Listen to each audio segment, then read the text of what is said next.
నమస్తే అన్న. అన్న ఏంటన్నా ఎలాంటి సమస్యలు వస్తున్నాయి అన్న? ఇది ఈరోజు Janasena party state party office లో గ్రీవెన్స్ లో కూర్చున్నాం. పవన్ కళ్యాణ్ గారి యొక్క ఆదేశాల మేరకు గత ప్రభుత్వం చేసినటువంటి అరాచకాలు, గత ప్రభుత్వం చేసినటువంటి తప్పిదాలు అన్ని కూడా ఇవాళ మా దగ్గర గుంపులుగా వస్తున్నారు. ప్రజలు అరాచకాలన్నిటి కూడా అరికట్టండి, అలాగే మాకు జరిగిన అన్యాయాన్ని పారదోలి మాకు న్యాయం చేయమని చెప్పేసి ఇవాళ ప్రజలు తండలుగా వస్తూ ఉన్నారు. ఖచ్చితంగా ముఖ్యంగా ఫీజు రీయింబర్స్మెంట్ కానీ, భూతగాదులు కానీ, దౌర్జన్యాలు కానీ వీటి మీద ఎక్కువ వస్తున్నాయి కాబట్టి వాటి మీద ప్రత్యేకమైన శ్రద్ధ పెట్టి వీలున్నంత వరకు ఇక్కడ పోలు చేస్తూ ఉన్నాం. ఇక్కడ పరిష్కరించని కొన్ని మా బాస్ పవన్ కళ్యాణ్ గారి దృష్టికి తీసుకెళ్తాం. ఆయన ద్వారా కొన్ని పరిష్కారంగా దిశగా చేస్తాం.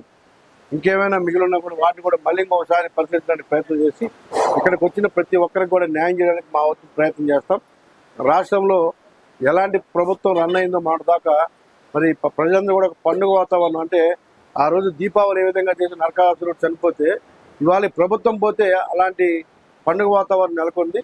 ఇవాళ ప్రజలు స్వచ్ఛందంగా వచ్చి వాళ్ళ కష్టాలు కానీ వాళ్ళకి జరిగిన అన్యాయంగా చెప్పుకుంటా ఉన్నారు.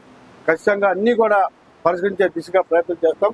పవన్ కళ్యాణ్ గారి యొక్క బాటలో, పవన్ కళ్యాణ్ యొక్క ఆశయాల కోసం నిరంతరం జనసేనలు పోరాటం చేస్తూ న్యాయం కోసం పోరాటం చేస్తూనే ఉంటారు. ముఖ్యంగా మీ విశాఖకు సంబంధించి ఎక్కువగా భూ ఆక్రమణలు జరిగాయని చెప్పి, దోచుకున్నారని చెప్పి చాలా మంది ఇక్కడికి వచ్చి ఫిర్యాదు చేస్తున్నారు. చాలా ఉన్నాయండి. అక్కడ ముఖ్యంగా భూ దందాల కోసం ఆ ప్రభుత్వం అక్కడ కృష్ణ వేసింది. ఇంకెక్కడ కూడా ఉండేవాళ్ళు కాదు. ప్రతి ఒక్కరు అక్కడే విశాఖపట్నం పరిసర ప్రాంతంలో తిరుగుతుండే వాళ్ళు. వాటన్నిటి మీద కూడా విచారణ జరుస్తున్నాం. అలాగే అక్కడ ఏవైతే దౌర్జన్యంగా లాక్కున్నారో అవన్నిటి కూడా రెట్టించడానికి ప్రయత్నం చేస్తూ ఉన్నాం. ఇంకా ఎక్కడ ఏ ప్రాబ్లం ఫేస్ చేసినా కూడా ఆ ప్రభుత్వం వల్ల విశాఖ ముఖ్యంగా ఉత్తరాంధ్రలో నష్టపోయిన ప్రతి ఒక్కరికి కూడా ఏదైతే బీచ్ రోడ్డు ఇష్యూలో కావచ్చు, ఏ ఇష్యూలో అయినా కావచ్చు, ల్యాండ్ మాఫియా కావచ్చు, ఏ శాండ్ మాఫియా కావచ్చు, భూ మాఫియా కావచ్చు, ఏ ఇష్యూలోనైనా సరే అన్యాయం జరిగిన ప్రతి ఒక్కరికి కూడా జనసేన అండగా ఉంటుంది. జనసేన పార్టీ ఎవరికి భయపడదు. ఎంత పెద్దోళ్ళైనా కూడా పేదవాళ్ళు నిలబడి పోరాటం చేస్తాం, వాళ్ళకి న్యాయం చేస్తామని చెప్పి తెలియజేస్తాం. బొత్స గారు కూడా ఇప్పుడు ఎమ్మెల్సీగా అక్కడ పోటీ చేస్తారని తెలుస్తుంది. ఏంటన్నా ఈసారి ఎలా ఉండబోతుంది? అక్కడ ఇప్పుడు ఎలాగ ఆల్మోస్ట్ అంతా క్లీన్ స్వీప్ చేశారు. ఈసారి ఆయనకి ఎలాంటి పోటీ? సిద్ధాంతాలు ఏదో అనుకొని వాళ్ళ క్యాండిడేట్ ని పెట్టే పరిస్థితి పెట్టలేదు అనుకుంటున్నా. తెలుగుదేశం పార్టీ యాక్చువల్గా క్యాండిడేట్ ని పెడతానని ఎక్స్పెక్ట్ చేశాం. క్యాండిడేట్ ని పెట్టుంటే స్విప్ చేసే వాళ్ళవి. మొన్న మున్సిపల్ కార్పొరేషన్లో చూశారు, మెజార్టీ వాళ్ళకు ఉన్నప్పటికీ కూడా ప్రజలు ఆ పార్టీని చిత్తుగా ఓడించారు. కాబట్టి ప్రజాప్రతినిధులు కూడా ఆ పార్టీకి వ్యతిరేకంగా ప్రజలు ఉన్నారు. కాబట్టి ప్రజాప్రతినిధులు కూడా ఆ పార్టీకి వ్యతిరేకంగా ఓటేస్తూ ఉన్నారు. నాయకులు కూడా ఆ పార్టీకి వ్యతిరేకంగా ఓటేస్తున్నారు.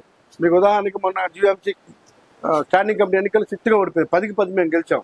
ఇవాళ ఎమ్మెల్సీ కూడా అదే పరిస్థితి ఉంది. కాకపోతే సిద్ధాంత పరంగా వాళ్ళకి ఎక్కువ ఉన్నాయి కదా, మన ప్రజలకి ఎక్కువ పెట్టాము, ఇబ్బందిగా ఉంటుంది, అంటే మనకు చెడ్డపేరు వద్దాము ఏదో సంథింగ్ ఆలోచించి చంద్రబాబు నాయుడు గారు క్యాండిడేట్ పెట్టలేదు. పెట్టుండే మాత్రం 150 ఓట్లు మెజార్టీ మేము గెలిచేవాళ్ళు, ఖచ్చితంగా 100% గెలిచేవాళ్ళు. అందరూ కూడా మాకు గట్టిగా ఉన్నారు. కానీ క్యాండిడేట్ పెట్టలేదు కాబట్టి మోరల్ సపోర్టుగా మరి ఏముంటుందో దానికి తెలీదు.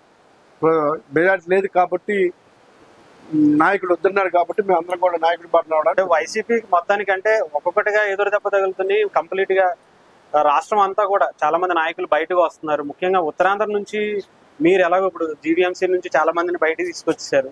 ఈసారి ఏంటన్నా ఎలా ఉండబోతుంది? వైసీపీ యొక్క పరిస్థితి ఎలా ఉంటుంది అంటారు? నాయకుల కోరిక ఒకటే, ఉమ్మడి ఎన్డీఏ వాళ్ళు ఒకసారి తలుపులు తెరిస్తే పార్లమెంటు సభ్యుల దగ్గర నుంచి ఉన్న రాజ్యసభ సభ్యులు, ఎమ్మెల్యేలు, కంటెస్ట్ క్యాండిడేట్లు, ముఖ్యంగా గ్రౌండ్ స్థాయిలో ఉండే కార్పొరేటర్ కావచ్చు, జడ్పీటీసీలు, ఎంపీ అందరూ కూడా ఎన్డీఏ వైపు రావడం సిద్ధంగా ఉన్నారు. అటు తెలుగుదేశం పార్టీ జనసేనలో చేరడం సిద్ధంగా ఉన్నారు.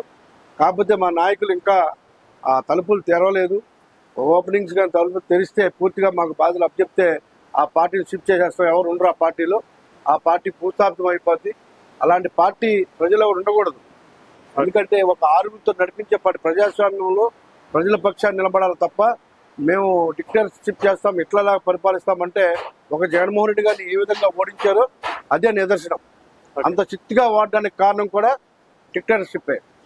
నాకు నచ్చింది చేస్తాను, నేను డబ్బులు సంపాదించుకుంటాను, ప్రజల్ని మోసం చేస్తాను, నాకు పవరు డబ్బులు తప్ప ఏం కాదంటే ఎలాంటి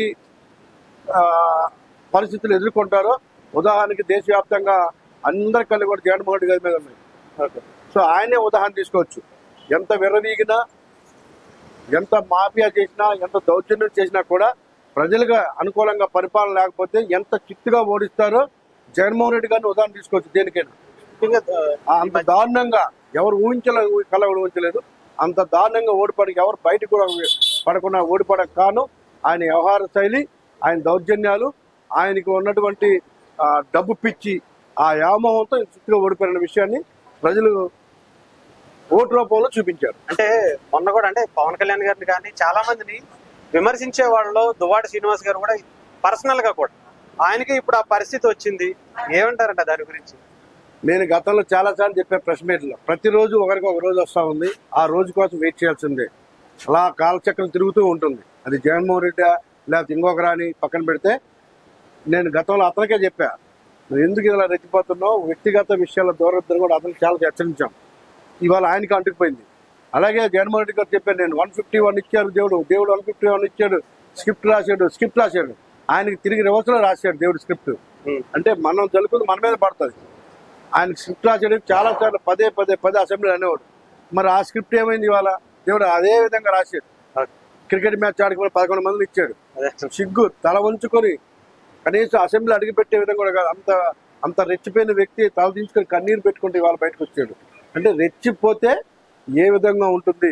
ప్రజలకు అనుకూలంగా నీకు నడుచుకోవడానికి ప్రజలు అధికారాలు ఇచ్చే తప్ప నోటికి అయితే పర్సనల్ విషయాలు మాట్లాడి నోటికి ఎలాగైతే అలా మాట్లాడితే నీకు ఎలాగ బుద్ధి చెప్పాలో అలాగే బుద్ధి చెప్పారు అన్నట్టు విధంగా చెప్పారు. కాబట్టి ఆయన్ని చూసి ఇతర నాయకులు తెలుసుకోవాలి.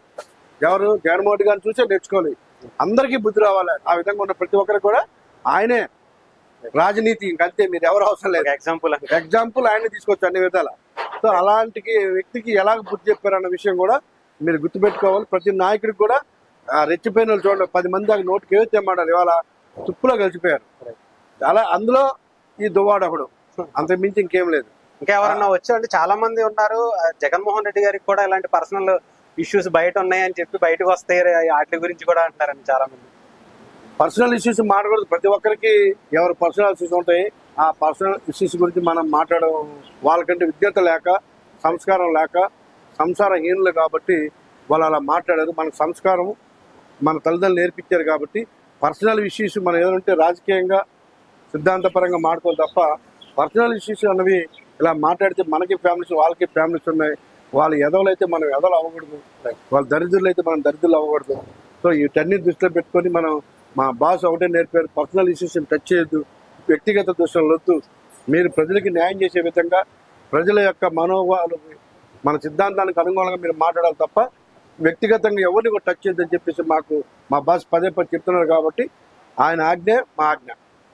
మీకు అంటే ఇది ఎలా అనిపించింది అన్న? అంటే రోడ్డు మీద ఒక ఎమ్మెల్యేని ప్రజాప్రతినిధిగా ఇలా కూర్చోబెట్టి వాళ్ళ సమస్యలు తీర్చడానికి, అంటే గతంలో చాలా ప్రభుత్వాలు చూసాం, అంటే అధికారం వచ్చిన తర్వాత ప్రజలను వదిలేసే పరిస్థితి కనిపిస్తుంది. కానీ అధికారం రాగానే మిమ్మల్ని పవన్ కళ్యాణ్ గారు ఒక్కొక్క ఎమ్మెల్యేని ఇక్కడ తీసుకొచ్చి కూర్చోబెడుతున్న పరిస్థితి కనిపించింది కదా, ఎలా ఉంది ఈ ఫీలింగ్? ఎలా అనిపించింది? చాలా హ్యాపీగా ఉంది. ఎమ్మెల్యే అంటే ఏమన్నా పైనుంచి దిగి వచ్చిన వ్యక్తి కాదు.